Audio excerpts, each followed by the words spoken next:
मुख्यमंत्री एकनाथ शिंदे अयोध्या दौऱ्यावर आहेत आणि याच दौऱ्यादरम्यान एकनाथ शिंदेंना अयोध्येच्या महंतांच्याकडून सोन्याचा धनुष्यबाण भेट म्हणून दिला जाणार आहे। याच मुद्द्यावरून आता ठाकरे गटानं मुख्यमंत्री शिंदे यांच्यावर टीका केली आहे।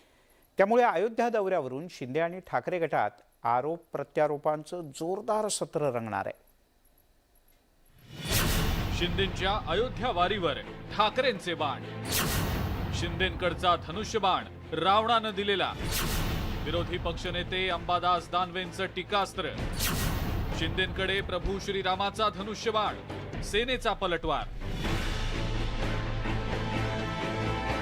मुख्यमंत्री एकनाथ शिंदे त्यांच्या समर्थकांसह आणि मित्रपक्ष भाजपच्या नेत्यांसह अयोध्येला रवाना झाले।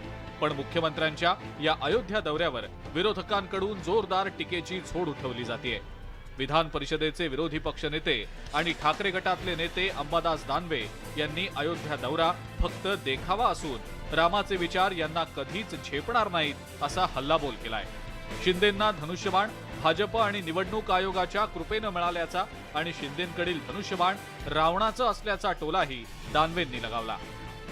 जो धनुष्यबाण शिवसेना प्रमुख मान्य बाळासाहेब ठाकरे यांच्या देव्हाऱ्यातून त्यांनी चोरलेला आहे, हा धनुष्यबाण यांच्या हाती कधी शोभणार आहे? हा धनुष्यबाण काही रामाचा होऊ शकत नाही, श्रीकृष्णाचा होऊ शकत नाही।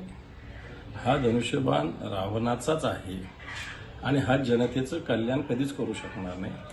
आणि म्हणून मला असं वाटतं ह्या सगळ्या गोष्टी पृथ्वी आहेत, याला कोणताही अर्थ नाही। अंबादास दानवेंच्या या टीकेला शिवसेनेनं सुद्धा जोरदार प्रत्युत्तर दिलंय। रावणाचा नव्हे तर प्रभू श्रीरामाचा धनुष्यबाण शिंदेंना मिळाल्याचा पलटवार दिलीप लांडेंनी केलाय। प्रभू रामचंद्रचे जे धनुष्यबाण होतं, तो धनुष्यबाण आम्हाला मिळालेला आहे। आदरणीय हिंदू हृदय सम्राट सरसेनापती बाळासाहेब ठाकरे यांनी शिवसेना ही महाराष्ट्राच्या हितासाठी काढलेला पक्ष, तेही नाव आम्हाला मिळालेलं आहे। महाराष्ट्राचा विकास, महाराष्ट्रातील लोकांची सेवा, महाराष्ट्रातील लोकांना मान सन्मान द्यायचं काम महाराष्ट्राचे मुख्यमंत्री आणि उपमुख्यमंत्री यांच्या हातून घडो, यासाठी सर्व आम्ही आमदार प्रभू रामचंद्रच्या चरणी नतमस्तक होण्यासाठी जातात।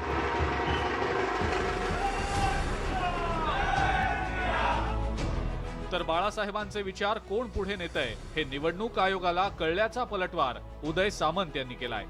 मी शिंदे साहेबांच्या संपर्कामध्ये नाही हे दाखवण्यासाठी आपल्या विधान परिषदेचे विरोधी पक्षनेते अंबादास दानवे हे दुसऱ्याचा बघून फक्त टीका करतात, पण त्याच्यामध्ये काय अर्थ आहे असं मला वाटतं। शिवसेना आणि ठाकरे गटात सध्या जोरदार राजकीय सामना सुरू आहे। त्यात आता अयोध्या दौऱ्यामुळे आणखी भर पडल्याचं चित्र आहे। त्यामुळे आगामी काळात ठाकरे आणि शिंदेंमधील ही लढाई आणि संघर्ष आणखी पेटण्याची शक्यता आहे। Bureau report, news 18 Lokmat.